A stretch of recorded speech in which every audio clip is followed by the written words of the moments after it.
Here we go, right. Oh, you want to see it again? What was wrong with that? All right, count us in then. Right, count us in. 3, 2, 1. Oh. 3, 2, 1. There are reports this morning this weekend's Formula One Grand Prix has been cancelled. Now we know that McLaren is definitely out. A member of McLaren Racing tested positive for COVID-19.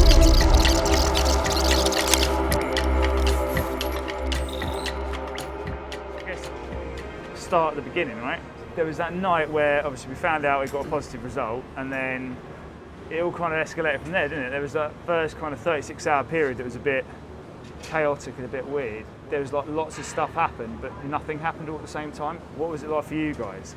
I think initially I kind of felt, well, the race isn't happening, but it'll be all right, we'll go home as normal. And obviously then it turns out, being one of the people that was in close contact, that wasn't quite the case. Yeah. And I don't really think the reality of that set in until the other people in the team went home. For me, anyway. Yeah, when our flight actually left without us on it. Was it the next morning or that evening we got a knock on the door at like 1 in the morning, like, oh, by the way, yeah, you've got to quarantine? It was that evening. That was that evening, That evening, yeah. Which was really weird, because I sort of then knew what was coming, but didn't know what was coming. Yeah. Well, I think that was the situation for everybody, wasn't it? I think the first couple of days it was all just a bit surreal and a bit, well, okay, it is what it is, we'll deal with it, and surely in a couple of days, maybe we'll get tested or something will come about where we'll all be able to go home. And I think it didn't dawn on me until we really were told you're looking at being 14 days and not actually being able to leave the room. Say for me, like, I found that first sort of 36, 48 hour period was quite, I didn't realise quite how up and down I was going to be. But like 1 minute I was like really angry, really frustrated, the next minute I was like quite chilled. You could see the moods peak and trough. The conversation that you had with them over the course of the 2 weeks, it changed, and you could see some wanted to chat and some just wanted to carry on what they were doing. Take your temperature and go. None of those rooms, windows opened. No, they didn't know. You're going to get in fresh air. It was a box that they were in.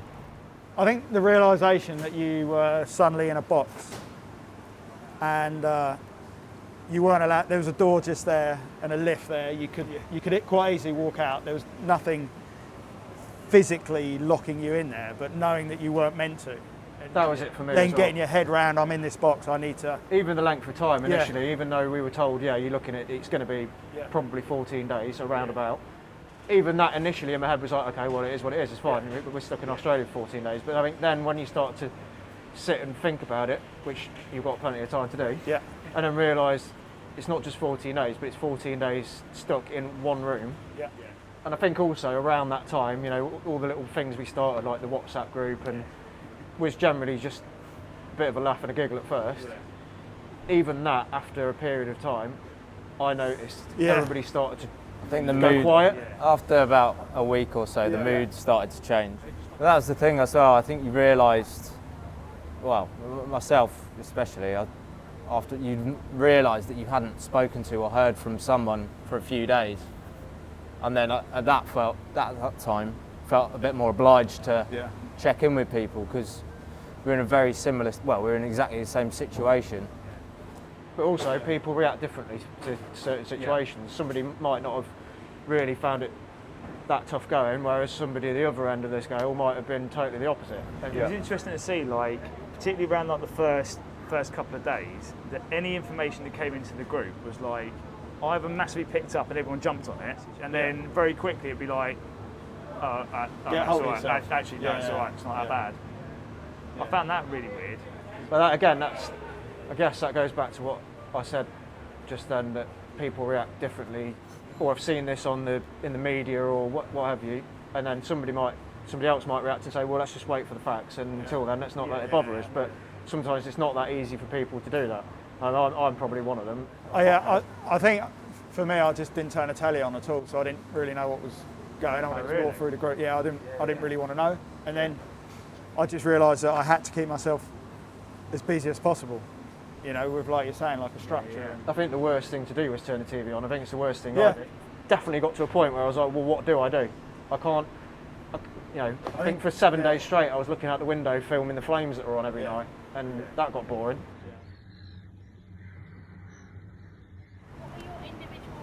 Well, Carrie's bar Yeah, was very welcomed. basically that.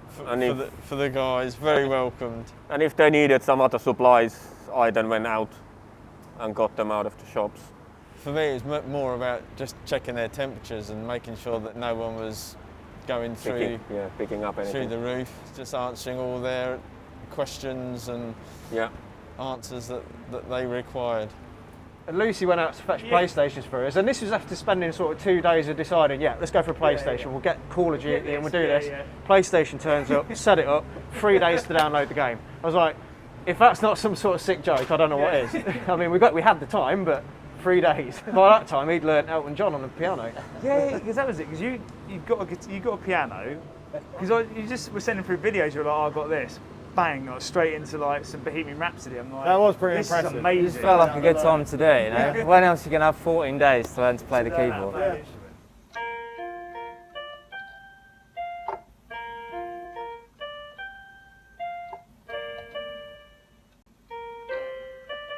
At the time of getting it, I was like, well, right, if I've got it, I'm going to use it. So then I made sure I got up every morning at a reasonable time, had breakfast, and then went on that for an hour. Yeah. And then that just meant my day was a lot more structured. Yeah. So yeah, it definitely helped in that respect. One thing I was thinking about, one of the things that I found really odd for me, is I was one of the people that was kept for longer, not allowed to go out for any exercise. You know, when we were eventually allowed out for like an hour, just kind of quick walk around and come back. And when I was told, oh, you can go out and do this now, I didn't want it. And I found that, even myself at the time, I found that really strange. I don't know why, I just didn't want to. It took me 2 days Spent so to long go out. wanting to get out of the room. When I was finally allowed to get out of the room, I think it might have been a case of they're only letting me out for an hour, I'm going to go out and I'm not going to want to come back in this room. It might have been that. It felt very strange as well, and I think even at that point in time, leaving the hotel, we were the only people then, I think, that were wearing masks. Yeah. So even There was you an felt odd- alienated from everything already. Yeah. But then you're the only person walking around wearing this mask.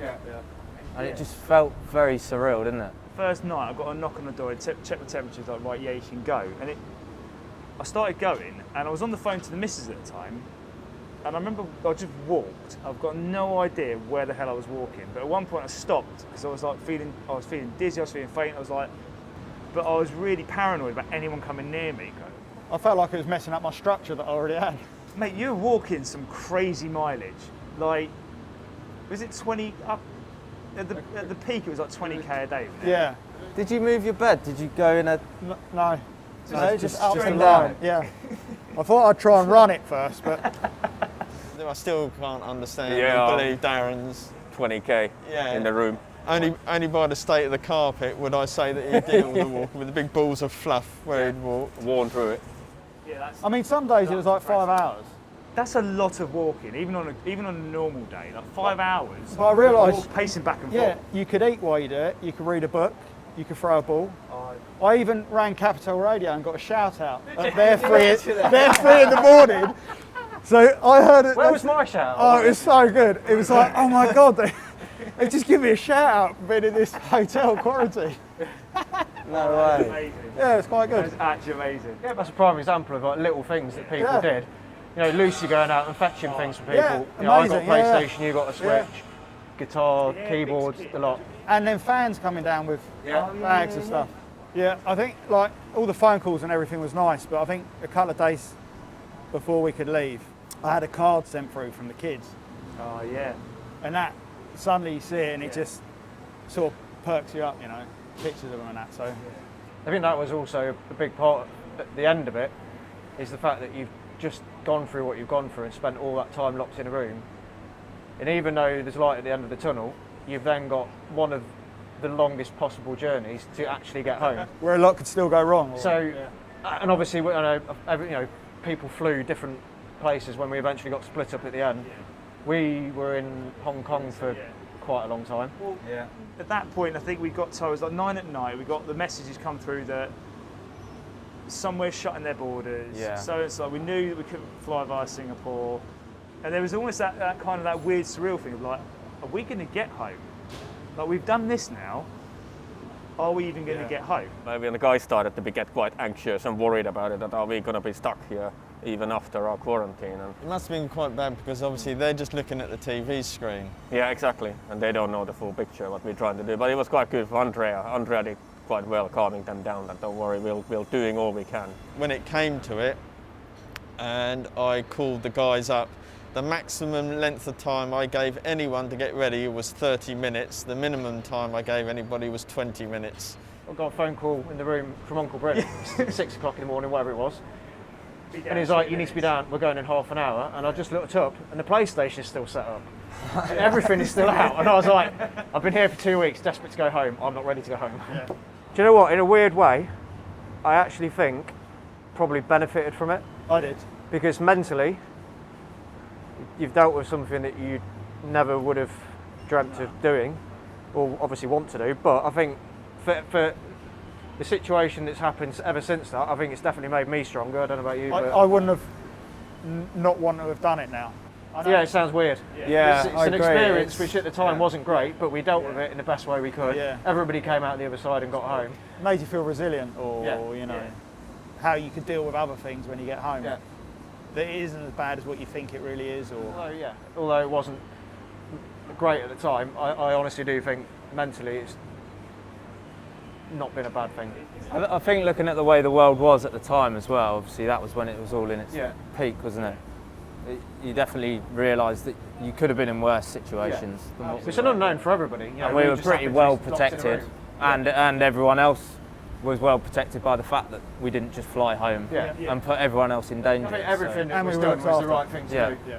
I think everybody dealt with it differently, but I do think everybody also gained some sort of ability to kind of put themselves out there and kind of help each other out, as in, whereas perhaps previously you might not have necessarily noticed or thought about other people as much. I think naturally, like working in the environment we work in, being away the hours we're away, Yeah, you know, your family is at home, and you're going to have ups and downs. And I think there's always someone that you can go talk to, or help out, or someone's feeling low, and sometimes you might not realise you're helping them by speaking to them. Exactly. If I'm getting stressed out, getting bogged down with something, or if I'm feeling down, like, I'll just talk and get away from it a little bit, whatever that might be, whether it be going out and riding my bike or whatever. Like, okay, just kind of accepting that, right, today, this is where my head's at. Fine, that's okay. It's all right to be like that, but I can change it by going and doing something I enjoy. in that sort of situation, people can think, oh, it's just me that feels like this, and I'll look stupid if I speak out, or if I do go and try and talk to somebody about it, or speak to one of the other guys about how I'm feeling. But I don't think that's the case, and I don't think anybody should feel like that, because at the end of the day, we're all human, and if people say from time to time they don't feel like that, then I don't think that's perhaps strictly true. But that would be my biggest thing, is don't bottle it up.